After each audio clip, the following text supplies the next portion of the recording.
Let me be straight with you. This isn't just about politics, borders, or alliances. It's about patterns. It's about what happens when the world sees you stumble, and how that opens the door for narratives that may or may not be entirely true. When we hear the phrase, America is openly supporting Pakistan against India, it stings. It fuels something deep inside, questions, emotions, fears, and that's exactly why we need to talk about it. Not from a place of anger, but from clarity, from strength, from purpose. Here's the thing most people won't say out loud. Geopolitics is not a loyalty contest. It's a strategy game. Nations don't make friends. They make moves. Every handshake comes with a calculation. Every alliance is a transaction. And if you don't understand that, you'll keep mistaking pressure for betrayal. America's actions, their subtle or not so subtle alignments, aren't about love or hate. They're about interest. And guess what? That means we, you and me, every citizen, need to wake up and realize that strength isn't something gifted by global powers. It's something built in silence through discipline, unity, and relentless progress. Now, let me ask you something uncomfortable.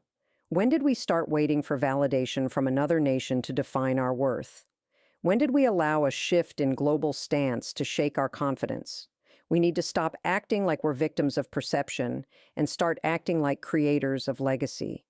India doesn't need to be saved, backed, or favored. India needs to be understood for what it already is: resilient, powerful, self-made. And if someone fails to see that, it says more about them than it does about us. We've been through enough to know this isn't the first time we're being tested. The only difference now is that the test is not just at the border. It's inside us. Will we let global narratives distract us from national vision? Will we let another country's tactics drain our energy? Or will we focus on rebuilding, reinventing, and roaring back so loud that nobody dares underestimate us again? Let them play their games. Let them pick sides. We're not here to beg for seats at someone else's table.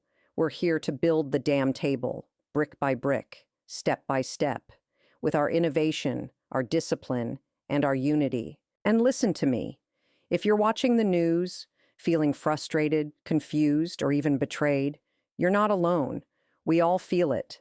But emotions are not the enemy. Distraction is.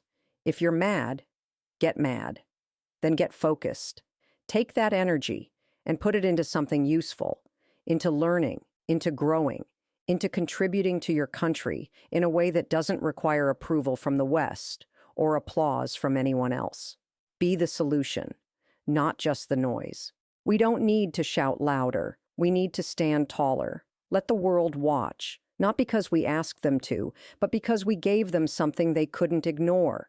Because we showed them how a country rises without begging, without bending, without breaking. You're not powerless. You're not voiceless. You're not invisible. You're part of something bigger than any headline, bigger than any alliance. You're part of a legacy, and it's time you start acting like it. When you hear that America is openly supporting Pakistan against India, it can feel personal. It can feel like betrayal, like a slap in the face after years of trying to build bridges, partnerships, mutual interests. But here's what you need to understand, and this will change the way you see not just this situation, but the world at large. This isn't about friendship. This isn't about loyalty. It's not even about right or wrong. This is about interest, cold, calculated, strategic national interest. That's how global politics works. That's how it has always worked. The mistake we often make, especially as ordinary citizens looking in from the outside, is assuming that nations behave like people, that they owe loyalty, that they have feelings, that they remember history with the same emotion that we do. But the truth, nations are not human. They are systems. They are power machines. Every move, every handshake, every silence or shout, it's all strategic. It's all based on leverage, influence, access, and gain. That's it. So when America makes moves that seem to tilt toward Pakistan, the question isn't, why don't they support India? The real question is, what are they trying to get out of this? And when you dig into it, It makes perfect sense. It's not about choosing sides, it's about choosing outcomes. Maybe they want leverage in Afghanistan, maybe they want military cooperation, intelligence sharing, or a balance of power in South Asia that allows them to maintain control. Maybe it's about China, maybe it's about arms deals or diplomatic negotiations happening behind closed doors. We don't always know the exact details, but we can be sure of one thing: nothing is random. Everything is calculated. And here's where it gets even more frustrating. These decisions, these alignments, aren't made based on morality. They're not based on who's right or who's wrong. They're based on who serves the interest today. And that can change tomorrow. One shift in policy, one change in leadership, one new opportunity, and suddenly the alliances look different. That's why it's dangerous to become emotionally invested in these moves. Because if we're not careful, we'll start measuring our worth as a nation based on someone else's decisions. And that's exactly what we cannot afford to do. You cannot let their strategies become your identity. You cannot let their interest decide your importance. That's not how powerful nations think. That's not how leaders act. Think about it. When did we become so reactive? When did we start looking at foreign decisions to determine our next step? That's not strength. That's distraction. That's noise. What we need to focus on is not who is supporting whom, but why. And more importantly, what we're going to do about it.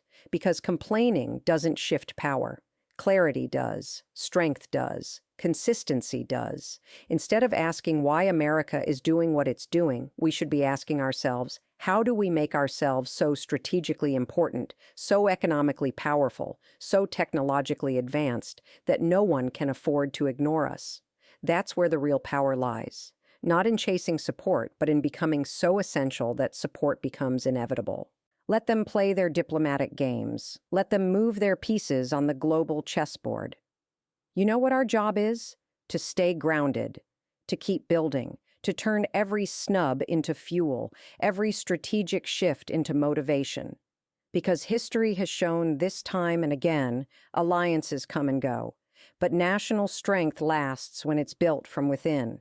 The truth is, if you want the world to respect you, you can't wait for their validation. You have to become undeniable. And that doesn't happen by reacting to headlines. It happens in classrooms, in labs, in factories, in the mindset of the youth, in the discipline of the workforce, in the unity of the people. That's where nations rise. That's where real power is born. And let's be clear. This isn't about hate. This isn't about rage or revenge or resentment. This is about strategy. It's about staying focused. It's about knowing how the game is played so we don't get played. Because once you understand that global decisions are driven by interest, not emotion, you free yourself from the need to be liked. And that freedom is where real national confidence begins. So yes, it may sting when we see powerful nations align with countries that we believe don't stand for peace or don't respect our values. But that sting should be temporary. Let it wake you up. Let it remind you that the world isn't fair, it's strategic, and then let it push you harder to grow, to invest, to lead, to innovate. Because in the end, that's what turns the tide. That's what shifts alliances. Not noise, not tweets, not outrage, results. And here's what you really need to remember. Every time the world doubts you, underestimates you, overlooks you, it's not the end. It's an invitation to rise so powerfully that no one can look away. So instead of asking, why are they supporting them? Ask yourself, what am I doing today to make this country stronger, smarter, and more impossible to ignore? That's how you win. Not with anger, but with action. We've been conditioned to think that recognition from powerful countries somehow validates our worth. That when America praises us or aligns with us, it means we're on the right track. And when they turn their attention elsewhere, especially to a country we have a difficult history with, we feel slighted, hurt, even outraged. But here's the truth, no one says out loud. Your value doesn't decrease just because someone else doesn't acknowledge it. A nation's power doesn't disappear just because another country chooses to look the other way. And if we keep tying our identity to external approval, we'll forever be chasing, never leading. India has never been a product of foreign validation. It has always risen through grit, resilience, and unwavering determination. When the world wasn't watching, we built. When they doubted us, we delivered. When they looked elsewhere, we looked inward and pushed forward. So why now, in a world that moves with the speed of a headline, are we acting like our strength depends on who stands next to us? It doesn't. It never has. You are not powerful because someone claps for you. You are powerful because of what you create, what you withstand, and what you build over time. That goes for individuals, and that goes for nations. When we begin to internalize that, we shift from needing to be chosen to knowing we're essential, from waiting for applause to leading with conviction. Think about it. How often have we seen people, companies, even entire nations shift their stance based on trends, pressure, or opportunity? That's not integrity. That's strategy. So when you see another nation suddenly cozy up to your rival, don't see it as betrayal. See it as a reminder that the world plays chess, not checkers, and we must become so grounded in our value that no one's move shakes our foundation. What happens when we start owning our narrative instead of letting someone else write it? What happens when we stop chasing partnerships and start building undeniable relevance? Everything changes. Doors open not because we knock harder, but because we carry weight. Influence is earned, not requested. Respect is commanded, not begged for. And here's what they don't expect. They don't expect us to rise without them. They don't expect us to turn inward, invest in our own people, empower our industries, elevate our youth, and create such a storm of progress that the world has no choice but to take notice. Because when you don't need someone, that's when they need you. When you're focused on purpose, not approval, your presence becomes powerful, magnetic. This isn't about arrogance. This is about confidence. Quiet, steady, unshakable confidence. The kind that says, we see what you're doing. We're not angry. We're awake and we're moving. That's the mindset that shifts generations. That's the energy that transforms nations. And if you're sitting there frustrated asking, why don't they support us more? Flip the question. Ask, why do we still think we need them to? Because the moment we detach our self-worth from their recognition is the moment we become truly free. Free to build without fear, free to lead without waiting, free to set our own standards, rather than trying to meet someone else's expectations. We cannot allow ourselves to live in the shadow of foreign validation, not as individuals, not as a country, and not now. Not when the world is changing faster than ever. Not when the youth of this nation is bursting with ideas, talent, and determination. We don't need a stamp of approval. We are the stamp. India's power is not in who chooses us. It's in what we choose to do regardless. It's in our innovation, our scale, our culture, our resilience. It's in the fact that we continue to rise, no matter who supports us and who doesn't. That's real strength. That's legacy. So the next time someone tells you America is supporting Pakistan, don't shrink, don't spiral. Smile and say, that's fine. Watch what we do next. Because that quiet confidence, that unstoppable drive, that's the kind of power no one can deny, not even the ones who try. In today's world, distraction is more dangerous than opposition. And that's exactly what happens when we let ourselves get consumed by headlines like, America is supporting Pakistan. We get distracted, emotionally hijacked. We stop thinking clearly and start reacting emotionally, spiraling into frustration, anger, debates, and blame games. All of it pulls our attention away from what really matters: progress, unity, development, and the bigger picture. That's the trap. Because the more distracted we are, the less focused we become. And the less focused we are, the easier it is to control our narrative from the outside. Distraction doesn't always show up as noise. Sometimes it shows up as obsession with who said what, who stood by whom, who chose to ignore us. Suddenly, we're scrolling, watching panel after panel argue, analyzing every diplomatic statement like it's life or death. And in that process, we forget the real work. We forget that no matter who supports whom, the responsibility to grow, to rise, and to lead lies with us. No other nation, no alliance, no foreign support is going to build our roads, educate our youth, or solve our internal challenges. We do that, and we must stay focused. When we obsess over America's moves, we give our power away. We become reactive, not proactive. And that's exactly what weakens a country. Not bombs, not borders, but broken focus. We stop asking ourselves the right questions. Instead of, what should we be building today? Or where can we grow stronger as a nation? We ask, why aren't they choosing us? That's not strength. That's emotional dependence disguised as patriotism. Every minute spent debating external alliances is a minute not spent improving internal resilience. And that's a dangerous trade. Because while we're busy reacting, others are busy building. While we're getting emotionally triggered, others are silently strategizing. Distraction is not just a waste of energy, it's the death of potential. And we can't afford to lose our potential to distraction. Not now. Not when this country is standing on the edge of transformation. Not when we have one of the youngest populations in the world, an innovation ecosystem that's accelerating, a global identity that's evolving. We don't need to be pulled into every international narrative. We need to write our own. That starts with focus. Focus is power. Pure, unstoppable power. When a nation focuses, not on noise, not on headlines, not on who's supporting whom, but on its own people, its own dreams, its own future, it becomes invincible. But that kind of focus requires discipline, emotional discipline, strategic discipline, and a clear decision that we won't get pulled into every provocation that tries to throw us off course.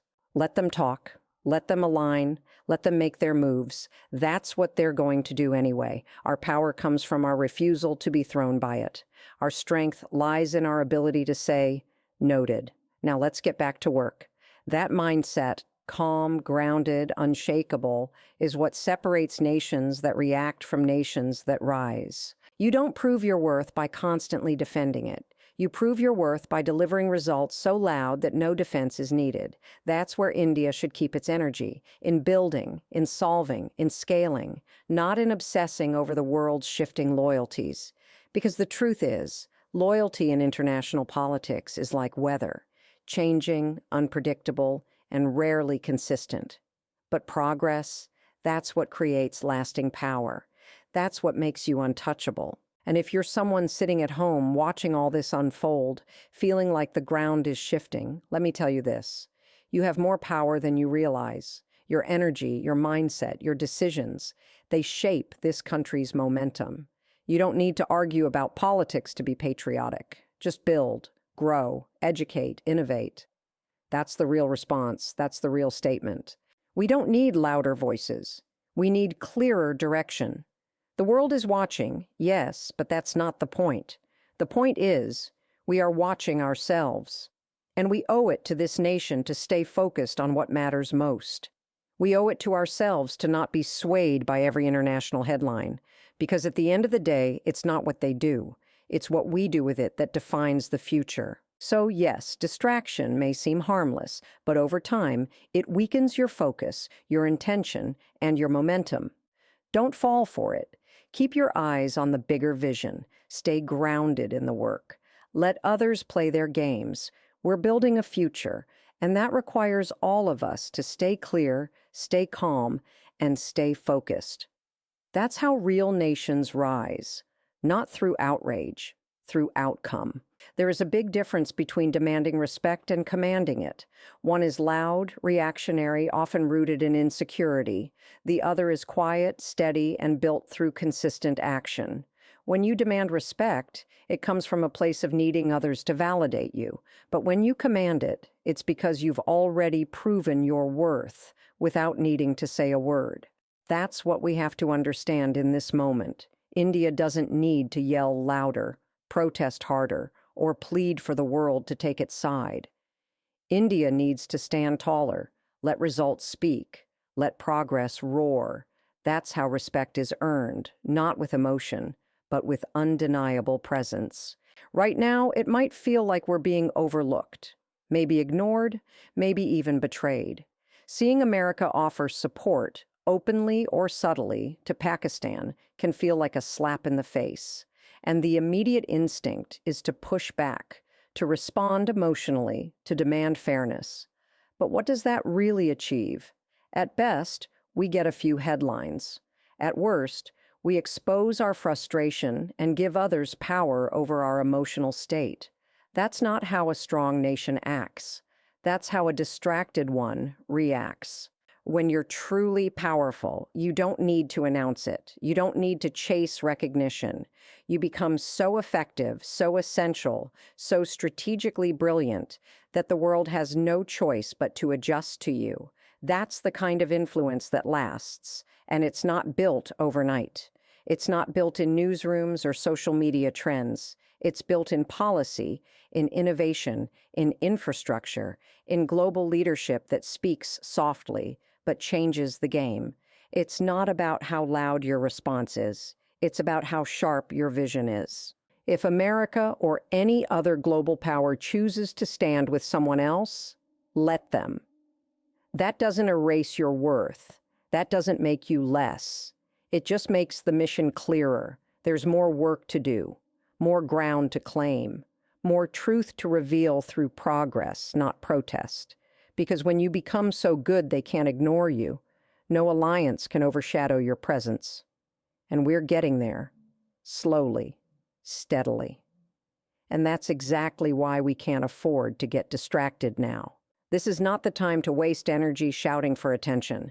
This is the time to sharpen focus and elevate execution. When you keep showing up, keep building, keep rising regardless of who claps for you, that is where real strength lives.